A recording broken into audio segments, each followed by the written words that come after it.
जय हो माई। फौजी के जितना हम कलाकार में मानत हो उतना के होना मानत हो। अब आइए कतरा फौजी से भेंट को के हमने क्या कोई ना श्रीनगर से दुनिया में चाह होला कि हमार पति तबला वादक बनस, झाल वादक बनस, ढोलक वादक बनस, मगर होइसन मत बनस। इनका के तो हमने के खींचत नहीं जाए और सही खींचे के बस श्रीनगर तक तारा के तो बाकी एगो मेहरारू बिया का जेकर पियावा फौज में बाड़ो।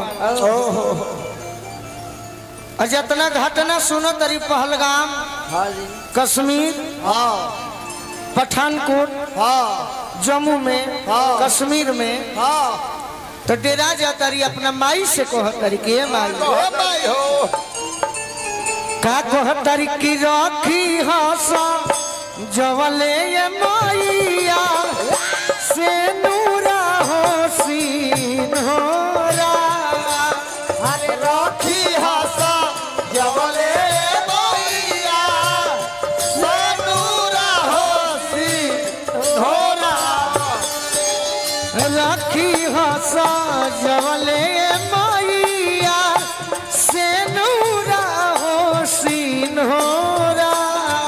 अरे राखी हसा जवले मैया से नूरा हो सीन होरा। सैया गइल तारा गिल बोडारा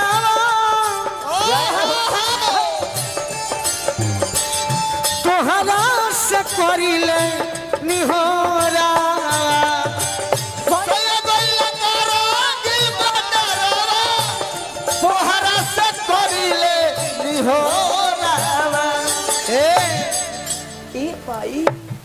जीवन में हमारो सपना रहे धर्मेंद्र भैया कि फौज के जवान बनी आ कलाकार भी एगो फौजे के जवान होलन। काहे उ गोलू राजा ने फौजी चाहिए जे श्रोता के सुरक्षित करे खातिर, खुश करे खातिर हाँ जी, 2020 में गोली खैले बड़े।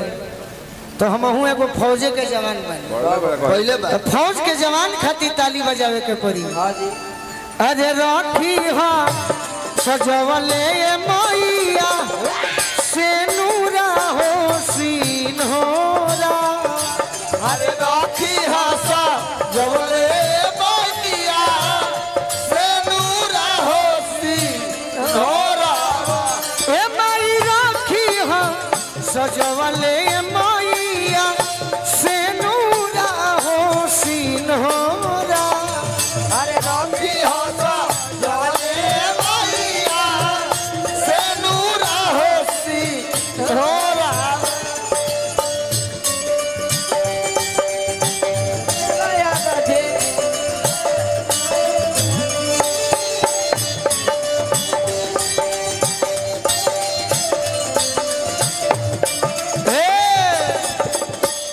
ई लय ना हो, ई लय ना हो ना लय है पई सेट करी भिखारी चाचा कवन।